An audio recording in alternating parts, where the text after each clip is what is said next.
everyone, and welcome, and thank you for joining us for a moment of celebration.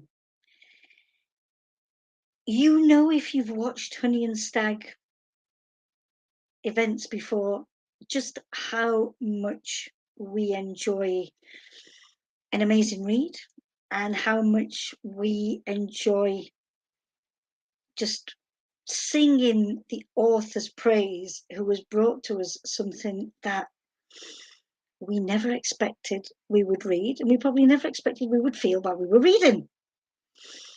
And so for this event, I think we have that author for you. I want to thank the other half of this partnership, Kelly Lacey, for enabling us to bring you this event. Thank you so much, Kelly. But without further ado, please welcome Abigail Osborne. Hi, everyone. Ha! Abigail. Well, it is an absolute, tremendous pleasure to be with you to celebrate the publication of your latest book, published by Bloodhound, The Good Husband. How's it feel? Very amazing. I'm so excited for this one to come out. I really loved writing it, so I'm finally everyone else is going to get to read it as well. Wonderful. I was looking at your bio online, and I was struck by a line that I read there, and it said, "I never intended to become a writer, but oops." Here I am. Here you are, because again, this is book 3. And it would appear that you just keep, I don't know, your craft has developed.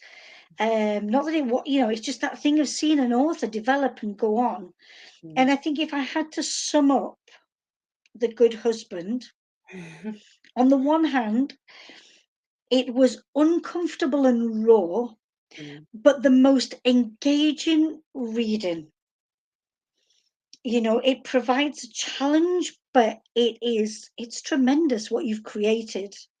In the characters that you present us with, in the scenarios, and for when we get to the end of the novel, the realization, of what it's all been about. So thank you so much, and we celebrate you for having created this. What did a third book mean for you? I think this one, I felt like I'd found my stride, my confidence. I was like, oh, I kind of feel like I know what I'm doing now a little bit. And so I felt like I didn't have to hold back, and I could just go where I wanted to go and have the confidence that like it would turn into a book kind of thing, and to trust myself. Because obviously the reviews have been so good for the other two, that I thought, no, like I can trust myself. I can just see what happens and kind of follow my imagination a bit more, rather than worrying about, will people believe this? Will this be unrealistic? I kind of didn't have any of that in my mind. I was writing for the kind of the joy of writing and trusting myself. So I definitely feel more, I feel like an actual author now. So I will actually admit it to people now, whether they want to know or not. So do you know, I think that is so important to be able to say, I have reached a certain point. I know we always ever, go on developing, finding new ways, honing that craft, but to be able to say, yeah, I have become, and that is wonderful. Just to say to Bianca, it's wonderful that people are writing in. Bianca Duthie has just said, just finished half an hour ago. So good, isn't it, Bianca? I mean, seriously, it is a read that just, you don't just put the book down when you finished it. You need to take some time to process, and I think that the punch that it packs is amazing. Yeah, really very good. So just to say to the people that are with us now watching, and again people who watch later, Daisy, thank you, Daisy. Book of the year so far. I think you've got a point there, Daisy. Do please, people, if you have questions, do pop them there in the chat. We'd love to hear from you and your comments as we go on. That is really good. So let's do this thing of let's start at the beginning, as it were. Sounds a bit like The Sound of Music. The title, Yeah. The Good Husband, and for all those of us who might be looking for one, it's most important that they be a good one, is it not? Did the title come before the book, or did it come once you'd finished and you had that overall view? The title came afterwards. I never even bother trying to come up with a title beforehand because I don't plot my books. I have no idea what the book's going to be about. It normally starts with I want to write about this, and then it ends up being, it started there, but it's over here now, like that word association game where you end up with a completely opposite word. Yeah. A little bit like that. So to try and do a title would be absolutely pointless because I don't know what it's going to turn into. So I always do the titles at the end once I kind of know what the book's about. And I think it's a shame to the readers as well that we can't say, don't look at the title until you've read it and then think, yeah, of course. They'll say no more about that. I know it's But a difficult one. it's extremely difficult, but we're going to manage this. The other thing I think is important to say, because you deal with some very, very tricky and very painful subjects. The whole notion of let's get Bianca's question in now, because I think this is good. Let's have it as we go along. What did you want to write about here? The religious aspect or the trauma? So it's just before you answer that question, maybe Abby, if you would fill us in a little bit about why Bianca would be asking those questions about religion and trauma. So the book basically is about a man called Jack who has been with his wife for 37 years, and she dies in a tragic accident on Black Friday, and she was his entire world, and he is just devastated, and he can't cope with his grief, and he ends up reconnecting with his father, but his father is a kind of a religious zealot, which kind of means he's an extreme view of religion, and so he hasn't had that of a good relationship with him for a very long time, but this kind of brings them back together again, so that's where the religion comes into it as well. So both important aspects for you to write that religious side and write the trauma around loss, shall we say, or experiences. I think for me, the book started about greed. That's what I was looking at first. I've told a few people this, but I met a fellow author at Harrogate Crime Writing Festival called Rachel Abbott, and she did a giveaway. And I met her later, and she said not one person asked her what the book was about. They just wanted the book because it was free. They weren't even interested who wrote it, why she wrote it, or anything. And that just has stuck with me. And so that idea of greed, I originally wanted to write about a guy who was just like, it was going to be more police procedural, and there's a guy out there killing people that are greedy, and then I was like, then the character of Jack developed, and it just went from there. And then I was looking at loss and why we always want a reason when somebody dies before their time. There needs to be a reason, and it kind of just developed from there. And a lot of people look at religion when people die, so that was quite interesting for me to look at all the different points of view of why we lose people earlier than they should. And how we react to that. Definitely.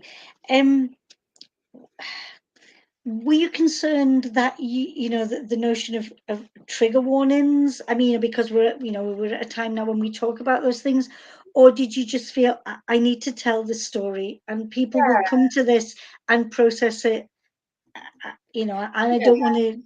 I did worry about the religious element, because I think a lot of people capitalize on the extreme side of religion and those that take it far. But I felt that I was really important to me to write a balanced perspective. So through some of the like flashbacks for Elsie and things like that, his wife, she balances him out, his point of view, and you get I feel like I hope I've presented like both sides, not just capitalized on his dad's extremist views. I've put other things in as well, and I referred to people who were religious as well to get what they think and things as well.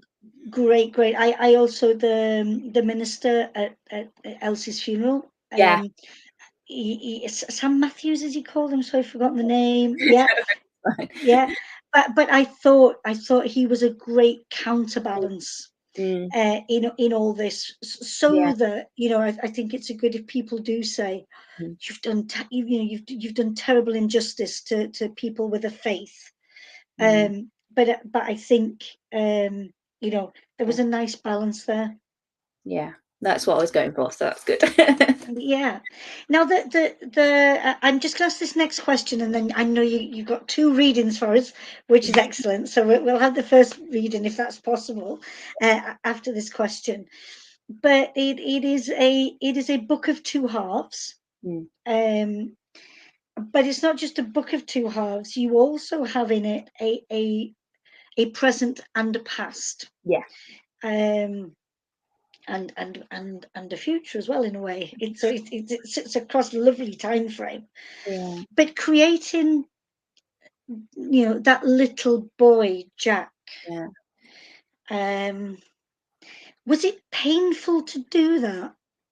Yeah. Did it hurt the writing? Yeah, I actually found the scenes with Elsie and his loss of her harder to write than the growing up scenes, actually, because I felt by the end of it I was totally invested in their marriage and like absolutely loved their marriage. So those scenes were quite hard to write, but yeah, obviously it was hard to write those scenes, definitely. And I just wondered, to what extent were some of the experiences that young Jack has Mm, at the hands of his um, bullying father, because mm, of yeah. to what extent did you create those, or had you read about them? Yeah, I did a little bit of research into kind of like religious, like strict religious Yeah, parents and the types of things that they would do. And then I just kind of let my imagination go a little bit wild, to be honest. yeah, you did, and it was great. It's really good. Now, Rachel's got a question there, but Rachel, we'll just say we'll do your question after Abby's reading, if that's okay. Yeah. So, Abby, it's all to you. We'll sit back and just enjoy this. Okay, so with this scene, this is after he's gone home with his dad. He's returned to his childhood home, but he's been kind of hiding in his room, basically not functioning. And his dad drags him downstairs and like, is enough is enough. You've wallowed enough. So that is where he drags him downstairs and says, "You're joining me for dinner." So that's where this scene takes off. They both took their customary seats at the table, easily slipping back into their routine of his childhood, his father at the head of the table, Jack at his right-hand side. Jack fought tooth and nail to suppress the memory of the last time that he had been at this table. Elsie had been sitting opposite him, in his mother's seat. She had quietly eaten her food whilst Jack and his father had got into another inevitable row. "We have important things to discuss." "What?" "Your future." "I have no future." His voice as hollow as his world. "Don't be stupid. You have a very bright future ahead of you." Jack ignored him. He had tried to picture his future, but his mind just went blank, like a sat-nav telling him that there were no alternative routes. There was no way he was living with his father, and he couldn't go back to the home he had shared with Elsie. He shuddered at the thought. With the soul of the house no longer there, it was just bricks and mortar that he could never again call home. He could start again, move somewhere else, but just the thought of it made him feel exhausted. He was 55 years of age. That was the time to start to unwind, enjoy the quiet life with the one you loved. Only last night he had once more considered ending it. One swift motion, a jump from a roof, or the swipe of a knife, and this agonizing pain and misery would end. But just like last time, he was forced to remind himself that suicide was a sin that could cost him his place at God's side with Elsie. But how on earth was he going to wait until God decided it was his time? His father was still going strong at 73. He could last another 20 years. Sitting at the dinner table, looking at the father who had bullied him most of his life, the thought of ending it seemed more attractive. Elsie had been the only antidote to his horrific childhood.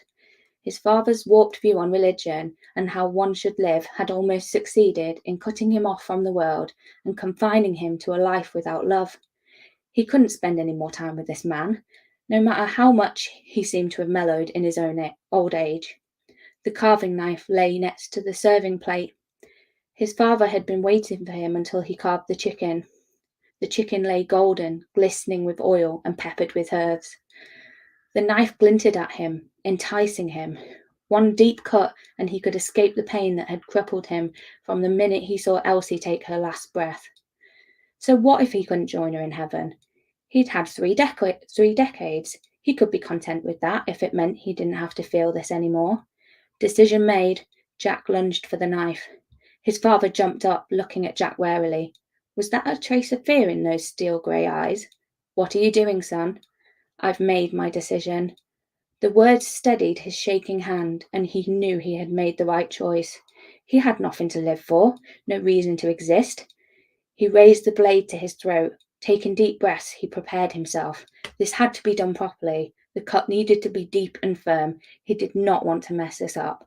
It was his one chance to end the endless torture.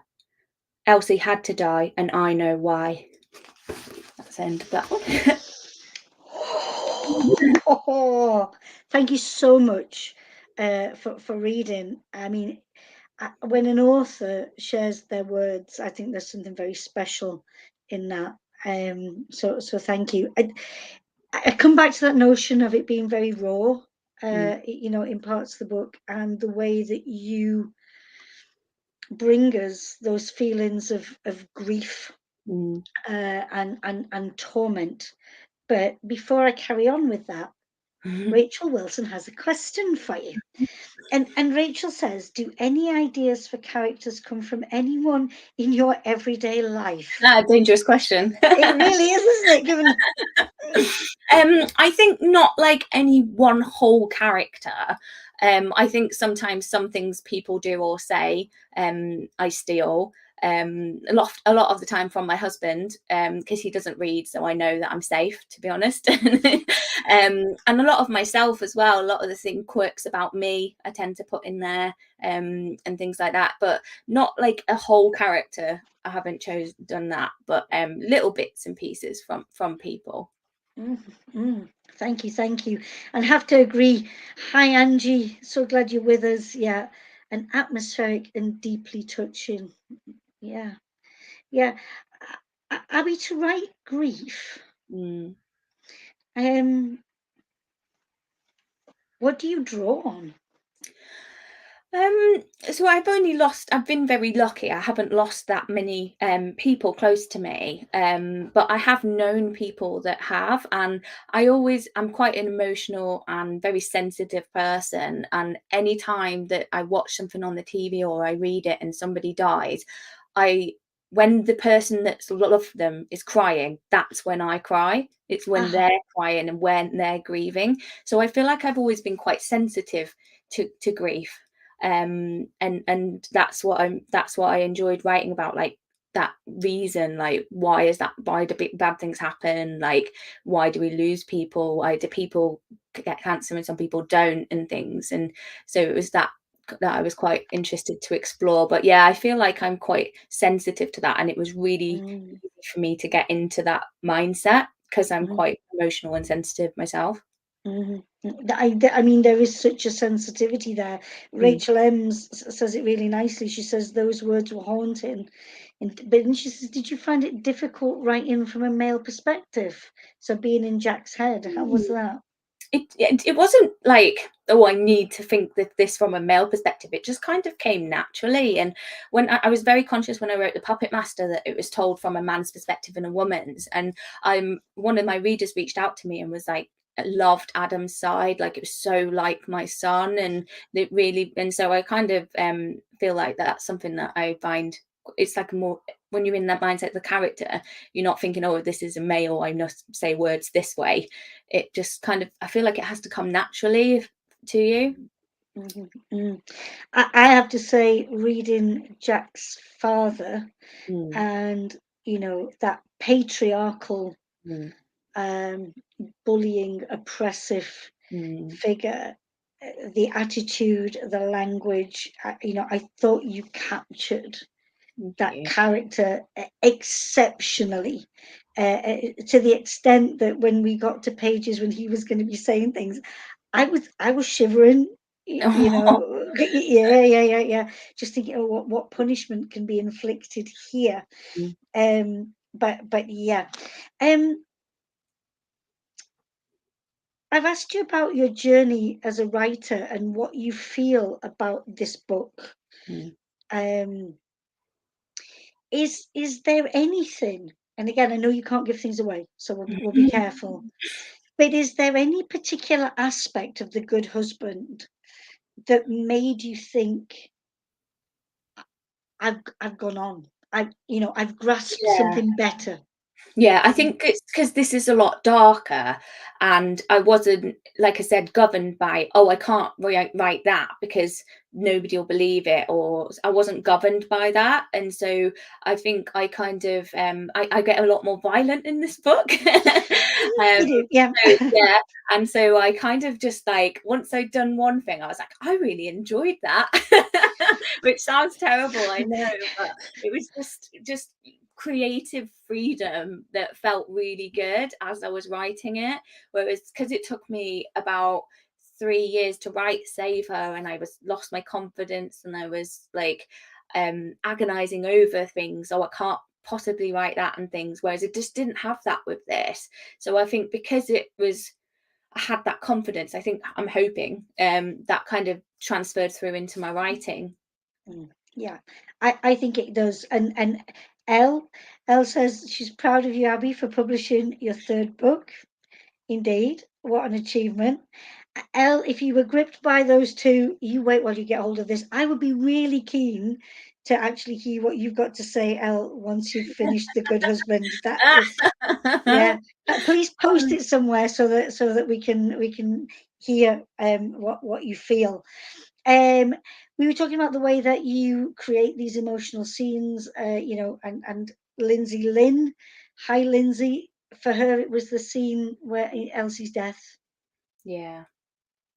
Yeah, that was my actual favorite scene to write. Not in terms of like I enjoyed it, but it felt like very powerful to write. I actually wrote that scene 4 times from scratch because I just needed to get it exactly right and just really get into it. And yeah, I did really enjoy writing that scene from a powerful point of view. Like, Yeah, yeah. Now, Bianca, thank you, Bianca. It's really, I'm loving your questions, and I'm really intrigued to know because Abigail speaks with such relish about writing the darkness, um, and yet, as Bianca says, does it take its toll on you? Not Um, not really, no, because I think because 'cause I'm such a happy, bubbly person and I don't have any darkness kind of in my day-to-day life, I find it like, yeah, it's difficult to explain, but I just find it, like, I love reading psychological thrillers, so writing them, it's just as exciting because I don't know what I'm gonna write next. I don't know what's gonna happen next, so I find it really exciting. So it's the process is so exciting, it kind of detaches. I don't know, it doesn't, no, it doesn't take its toll. I don't know what that says about me, to be fair. well, maybe it's that you can, you can, what Yeah, you say, or that you can distance yourself, and yeah, probably. your writing process is there. You do that, and then you come away from it. You don't bring it with you. Yeah. Um, and I think that's amazing. Again, having read what I've read, that because I think those of us who have read it, and from what I'm, seeing people's responses here, and I know talking with Kelly, it has stayed with us. Mm, It's not one of those books, and there's many a book that you can read and really enjoy. It was a great read. I loved it. But then, you yeah. move on, and do you remember that read? No, but I think this is one of those books that it stays with you and will stay with you, I think, as a reader. I think actually thinking about it, I did with the whole Elsie and Jack's marriage, I did think a lot about how I would feel if I lost my husband. So that Mm. part of it, I did get a bit upset and clingy when I was writing those scenes. I think Did, my did you husband. did you did you pop out just to see him and make sure he was Yeah, still there? I was Give him a like, cuddle. I think each time after I wrote the scene where he dies, I went and just hugged my husband, and he's like, "Get off!" And I was like, "I can't." I just need to, yeah. But I think with the violence and side of things, it's more kind of, do you know what I mean? You see it all the time on telly. We're all a bit desensitized to it. But for me, yeah, I did have to think about how I would cope, what I would feel, what emotions I would feel, and channel that for it. So that was a little bit hard, but it was solved with lots of hugs, so it's fine. Brilliant. And Joanne's with us. Hi, Joanne. So glad that you're here. And congratulations to you, Abby, on the book. It's great. And NPop wants to know, after reading out that scene, would you consider a full reading as an audiobook? No, it's too stressful. I had to rehearse that so many times before we actually did it. I don't think I could do it justice. There's much better people suited to that for me. So we'll see what happens with that in future. But no, it won't be me. It wouldn't be you. I would very much, because I think it would make a great Really? audiobook. Oh, it's Yeah, no. I do. What that would like an audiobook read by someone else, not me reading it. I would like you to read it, but Really? but I take into account what you've said, all Mm, right, that you feel. yeah. I still think, because some stories, again, when Mm, they are spoken out, mm, it's even the power of those words sitting in the air. yeah. So, well, think about it. Yeah. Dan Williams, congratulations. Thank you, Dan, for this. Yeah. An amazing achievement. You should be very proud. Thank Yeah. you. Bianca's back with another. Bianca, so many. Oh, great. Look I've at been this, all off these faces questions. It's today, great. is it true? Yeah. Would you ever write another genre? Or are you going to stick with the dark and twisty? I think I always will have a toe in the dark and twisty, but I do really, really, really want to write like an uplift, like an Eleanor Oliphant kind of book, because Mm. when I have my edits, they take out all the funny bits, and it drives me crazy because I like to put funny bits in, but they're like, "No, you're trying to build tension. Stop it." And I'm like, "But I like it, that scene." So I have got a collection of funny bits they made me remove. So I do think eventually at some point I would love to try have a go at that, because that's more Mm. my day-to-day personality is most people laughing at me, but not the point. It's I've got a lot of entertaining things that have happened to me that would probably be really funny in a book. So I would like to attempt that at some point. We shall watch for that, because I think that Yeah. would be wonderful. L's back. If When the Good Husband turns into a movie, yes, please let it be so. Oh Which God. who would you want to play Elsie and Jack? Oh, that is a difficult one. Um, I had in my mind when I was writing Elsie, and I'm going blank with the lady's name, but she was in that How to Get Away with Murder. She's really well known. The lady that plays the teacher in that.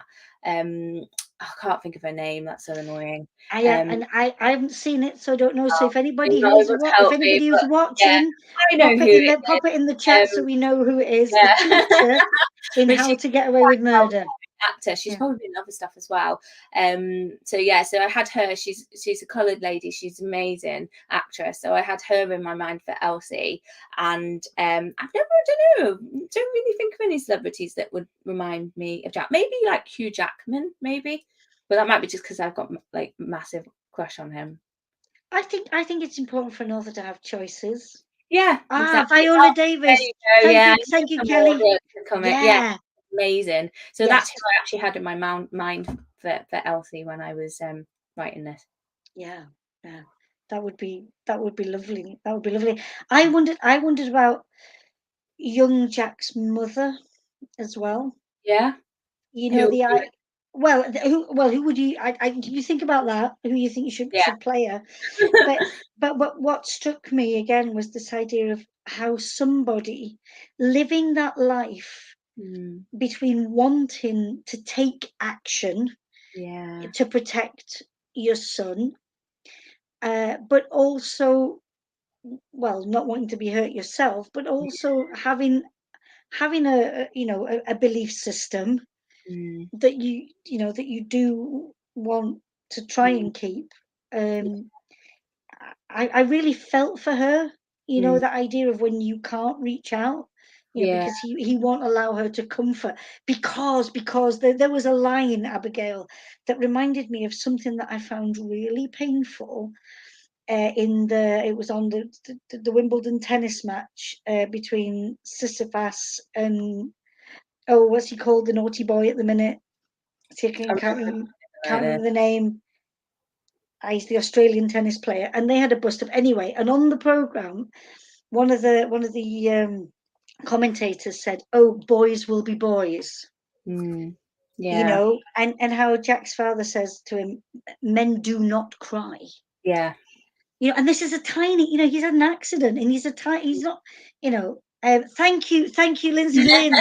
Yeah, Kyrgios, yes, thank you so much. And I was so, I was so angered by this notion of, that we have certain behaviors that we have to Yeah. adhere to. And Yeah. I wondered if that's an important thing for you, because especially in young Jack's life, that does come out.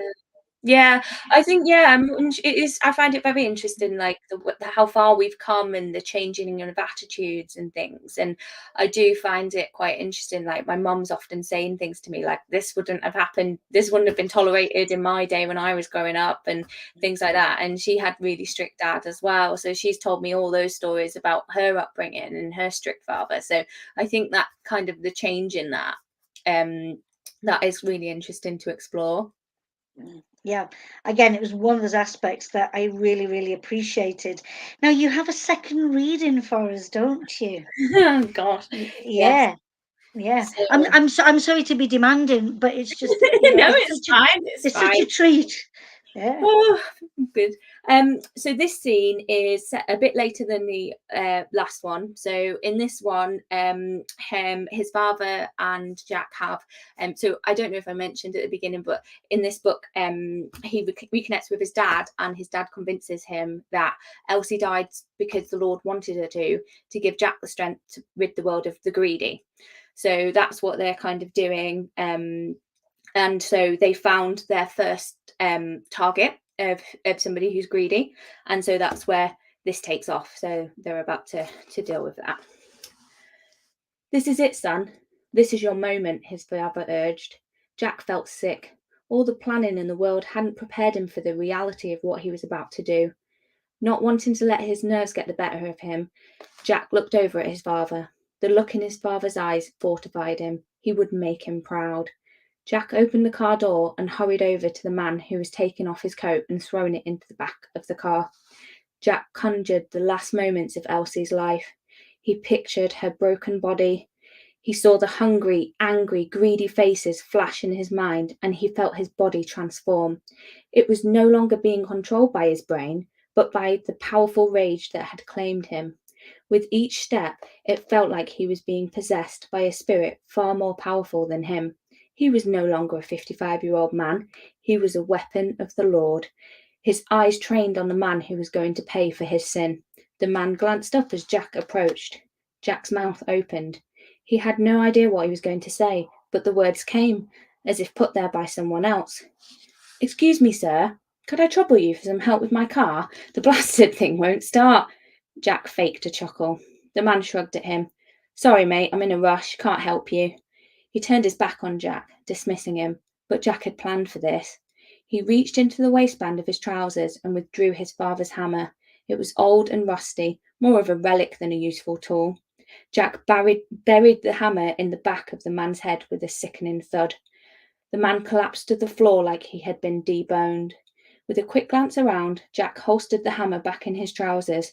The curtains of the surrounding houses were all drawn, the street abandoned. Jack grabbed the man under his arms and heaved him along the pavement to his own car. The man was a dead weight, but Jack was no longer an ordinary man. He was a man vested with the blessing of the Lord. He could do anything. At any moment, he could take off from the ground and start to fly. Such was the adrenaline coursing through his veins. When he reached the boot, Jack dropped the man to the floor and opened it. Taking out the rope, he hastily knotted the man's hands and legs together. He heaved the man upright and wrangled him into the boot, wrestling with the arms and legs until he was able to shut it. Lit up by a street lamp, Jack could see the broad grin on his father's face. His father's eyes were bright. He was happier than Jack could ever remember seeing him. As Jack started the car, his father slapped him on the shoulder. I am so proud of you, son. Mark my words, this is the beginning of your new life. His heart was beating so hard in his chest it could explode at any moment, but he couldn't help but return his father's smile. For the first time since Elsie died, he could picture a future for himself. Was there a more noble cause than fighting the devil with the support of the Lord?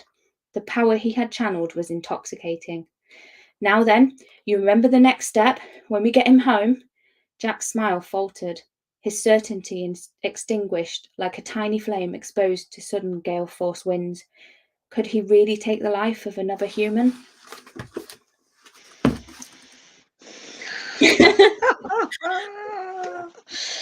I want to say, please don't stop. but I know you have to because we also want people to get the book and read it themselves, Yes. which is very, very important. The scene that you've just read for us, and there are various other scenes, you know, as Jack, you know, progresses along this path, but it raised the question for me, you know, that notion of who has the right to punish Yeah. others, Mm. and the need for justice, Definitely. you know, and the need again in the process of grief, the need to find closure. Yeah. What's your view on this? I'll go back to this notion of the right to punish others. Yeah, I think it's interesting because I get really frustrated sometimes. I remember seeing in the news that there was this old man and he had stopped on the motorway in the third lane to ask some highway workmen on the other side of the lane where directions on in the third lane in a motorway, and left his wife and child in the car, and then they got hit and they died. And it was just like he got a certain amount of years, but like that's their lives taken because he was stupid enough to stop like on that, and it really infuriated me. And I was like, there's no like it doesn't matter if they put him in for 10 years, he's lived his whole life kind of thing. So yeah, there is a lot of injustice, isn't there? So it is interesting to explore like what happens if you do take it into, does it actually help, and like do you have the right to do that? So it was interesting to do. And again, bringing back in that idea of, okay, there is a reason why Elsie was killed. Yeah. Um, but you know, I started to think of, you know, like the seven deadly sins. Yeah. You know, here the one that I've that well, all the scenes were difficult, but the one actually, before I go to the scene that, or the story within the story that really I struggled with, Rachel Ems has got an excellent question for you. It makes me feel a bit like, you know, don't try out this on a friend, but she says, do you ever act out any of the action to help you write it? I do some of them. I did tie my husband up this time because I needed to see if he could get out. I needed to see if he could get up with his hands and legs tied in a certain way and realistically get up and run away. So I did do that just to see if it would work or not. So he was yeah, he did have to suffer so that I could get that scene right. Could he manage? Did he manage to Yeah, get he up and did. It running? was really annoying. So I had to go back to the drawing board and think of something else. And did you? Oh no, let's not go down that avenue. No. Rachel, thank you for your question. Wonderful, wonderful. No, the mini story, the vignette was the story of Poppy and her mum, Yes. Adina. Once again, the idea of, you know, the mother, her actions maybe aren't honourable, but Yeah. Jack and his dad, their action leaves Poppy with, you know, in a difficult, unwanted situation. Yeah. And that's, you know, there's moments like that when I Yeah, wanted it's to, that every action has a chain reaction. You can do one thing and then it just sets you on this path. yeah, and so, you know, it's so painful, you know, when the mum's there thinking, as she's going through these, you know, my daughter. Mm. You know, so once again, I thank you for the way that you evoke emotion in the reader. Yeah. Can we come to the one of the big questions? Free will. And especially, I mean, I think it's lovely set within that religious setting, of course, because extreme evangelical, you know, that we are, you know, we have free will. What do you feel about that? Out with the book, in real life, do we have free will? Oh gosh, it's a hard one, isn't it? Yeah, I like to think so. Yeah, I like to think that we do. So yeah, so that's my kind of take on it, and so that is the bit with the reverend, and when he talks about that, that was kind of my point of view Yeah. coming through. Because I didn't research that one, I just kind of wrote that and then I sent it to a friend and said, "Do you think this is something that they would say?" And luckily, she was like, "Yes." But Yeah. yeah, so that's kind of my point of view. Yeah. And I wonder as well about your point of view on consumer society, of which you know, Yeah. we to a greater or lesser degree, we are part of that. I mean, I think unless we, Mm. you know, we become hermits or what, then we are. Mm. Yeah, Are that you needs. are you a consumer, Abby? I am, unfortunately, and much to my husband's chagrin, he gets rid of things in the house, and I buy more stuff, unfortunately. And you can get so easily, I think, especially with social media, you just get so in like, oh, she's got that, I want that kind of thing. Like, you can get so easily like that need to have things, and that's what I was kind of exploring in the book as well, the different types of greed and things like Mm. that as well. It was really interesting to me, and like I said, the beginning of the origins of the book are in the fact that nobody even asked her what the book was about. They just wanted it. Yeah. And it was Yeah. just, and I went to an event, actually. It was a publisher had put on an event at that same festival, and they put proof copies all around the room, and it was absolutely terrifying. It was like a free-for-all. Everybody was just grabbing books, pushing people out the way, and then hurrying out with piles of books like up to here, like not even stopping to ask any of the authors about the books. They just wanted all the proof books, and it Yeah. was quite that herd mentality of, we must have it, I want it, it's kind of thing. It was quite scary to be a part of. So that was kind of the origins of the book, is that kind of consumerism, and we're driven to want more as well. Like Instagram, I hate it. I'm always getting adverts for things that I want, that I didn't know I wanted. So yeah, it's definitely something I consider, even though I fall for it. Well, because we mentioned social media, and we should talk about a positive, if you don't mind. Well, we'll come back to Yeah. the book, but we should talk about you and TikTok.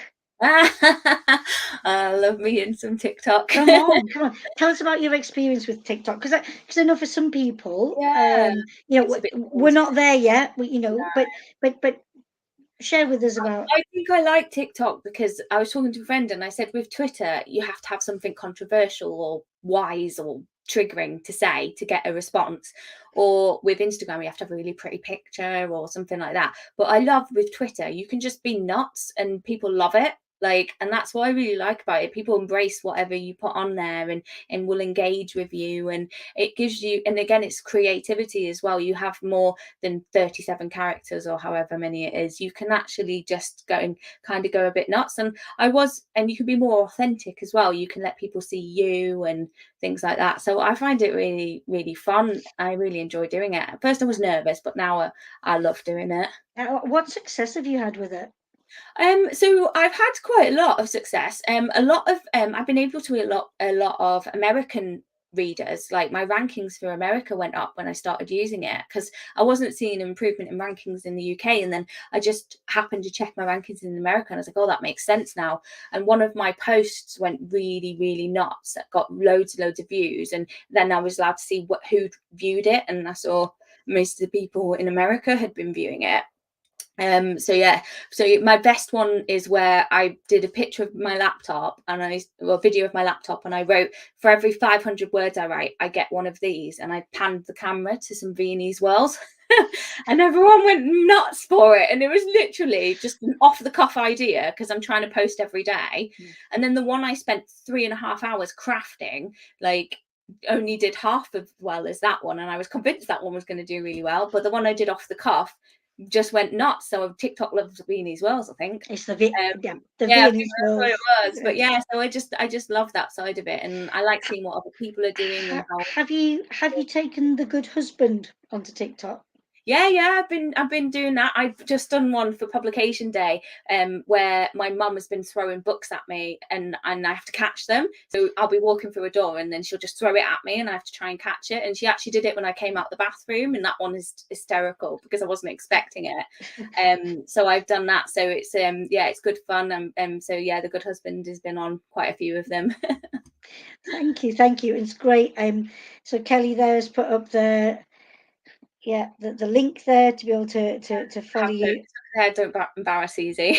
Yeah, excellent. Now there's some lovely comments here. Rachel said, wishing you the best of luck with this third book, Abby. I hope it's received just as well it has been here this evening, and here's to many more. Yeah, totally agree, Rachel. And Bianca there, now this is interesting, Bianca. This is in response to what you were saying about people going around and just picking up as many copies as they should put books out with blank pages. That's right, yeah, Bianca, and so then when the person goes to talk to the author, exactly, then you get the one with the words in. Yeah. Yeah, I love that. But can I just say, Lindsay Lynn, you don't want a gif of me going, ooh. Please, no. Now, so. The Good Husband. A book that, as we've said, deals with grief, deals with trauma, pain, loss. But there was one moment in it that I thought was magical. And I don't know if it's because it took me back to my childhood. And I want to ask you, was this ever part of your childhood? And it's back to young Jack and the pond. And it says that he felt that if he got, if he was in at one point, at any point, he could be in the pond and he would be transported elsewhere. He would go into another world. Did you have that experience as a child? Yes, so that scene with the rocks and the thing. Yeah, that's actually I grew up in the Lake District, so I used to live in a house in Windermere, and me and my sister just used to roam for miles. So a lot of that is in the kind of that experience that I had is in the book, and that rock formation is based on somewhere I used to play when I was younger, and I used to play games like that, and so that was actually based on my life and something I used to do when I was younger. It felt as I was reading it like there was just some pixie dust. Yeah, it was an amazing place. I'd love to go back, to be honest, but I can find the house, but I wouldn't know which direction it is because it's so long ago since I lived there. But yeah, and I wouldn't want to ruin the memory either because it probably doesn't look as half as magical as it was when I was younger. Yeah, I bet. Well, yeah, seeing things, looking into the past and how that affects. Yeah. I don't know if anybody else has got any questions, but there's something that I've been keen to ask, and we probably should have asked at the beginning when we were looking at the setting up of the story. But I wonder if you could talk to us a little bit about Elsie and Jack's relationship. Yeah, I love their relationship. Like, honestly, that was like I could just have written a book just about their love story, to be honest. I just loved that. And I just thought it was nice. I just liked writing about how they kind of like she brought out the best in him, and I felt like he kind of tempered her.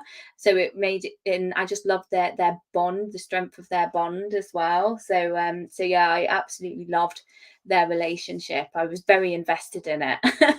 It was Beautiful the way, again, that the right person can walk into our life and can soothe the pain, can chase the demons away, and can bring out the best in us. And beautiful. Okay, and if anybody else has got a question, do pop it in because I'm coming with the last one now, or any comments. And my last question to you, Abigail, about the good husband is this. If you oh, okay, here's Rachel. We're coming with Rachel. When you were writing the novel, did the story come first or the themes? Yeah, it tends to be for me. I like with Save Her, I wanted to explore friendship, and so with the Puppet Master, I wanted to just to write about kind of recovery from trauma and moving past that and different types of manipulation.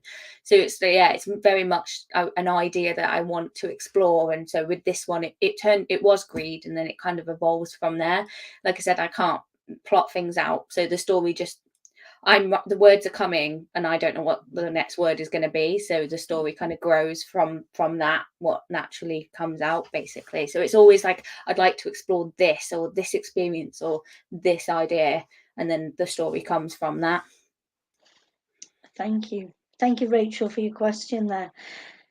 So my question is, those of us that have been here watching and people that will watch, watch later, what is the one thing? I know there's probably many things, but what is the one thing that you would like us to take away from this book? I know there's probably lots, but if we could only take away one thing, what would it be? What would you want us to hold within? Um, Gosh, I think one of the things that I was trying to do with the book as well is like I wanted to see that like Jack wasn't all bad, and so I tried to kind of show that through as well, and that we're all human and we're not just inherently evil. There's reasons we're all the way we are. So that was like really important to me to for people to see that there's more to kind of, rather than just people being evil and that's it. um so yeah, so I think that, and maybe like stop, like think about greed and the impact as well, like that we have, and we're always wanting more, we're always wanting like more money, bigger house, more stuff. What is actually important, whereas Jack would give anything to just have Elsie. That's back. Yeah, Mm. yeah, yeah. Thank you. Well, maybe Lindsay, maybe your question is one that finishes off nicely to our session. Whilst I know we're here celebrating, That's fine. the release of, but I know this was a while since you wrote this. So what's next in the pipeline? So I'm currently working on another psychological thriller, and that should be published in April next year. Wonderful. You can't drop any little crumbs. It's still in its really like early phases, so if I told you what it was about now, it probably wouldn't recognize it by the time that it's Right. finished. So Yeah. it's looking at like so basically it's looking at like essentially how for if you've got a dad who's got a daughter with two different women, and he's lived with one daughter their whole life, but he hasn't treated the other daughter well, their different views of that man. And that's basically what the theme, that's my current origins, is exploring that and how it can impact the daughters. Yeah, yeah. I think that, yeah, yeah. Abby, you have the most amazing imagination. Yeah. Thank you. And you have a style. I think you have a style that is not like other people's style, which is very exciting. So, on behalf of Honey and Stag and all the marvelous people that are out there with us watching the session or watching afterwards to celebrate you and the good husband, we wish you all the very best. Thank you for your writing, and please do keep it coming because we love it. Well, oh, thank you for taking your time and your amazing questions. I love talking with you and everyone that came tonight. It means the world to me. And thanks to Kelly as well, who is the other half of you. She's amazing. She is, that without a doubt, because Yeah. she's even remembered to pop there in the chat, in the comments, that you can order a copy on Kindle, 99p. I think it would be a 99p that you would never ever regret spending. Thank So you. if you do Kindle and you haven't got the novel yet, treat yourself, and maybe put away a day and a half, because you're going to need it, because you won't want to put the book down. Yeah? Oh, thank you. A pleasure. All the very best. Thank you, everyone. Thank you for tuning in. Thank you for being here. And again, just want to big shout out for Abigail Osborne and The Good Husband. Take a chance on that book. It will resonate deeply and way into the future. And it just remains for me to say thank you to you, and thank you to Kelly Lacey for just making it possible that we can do these online book launches and celebrate an author in this way. Thank you, everyone, and see you soon.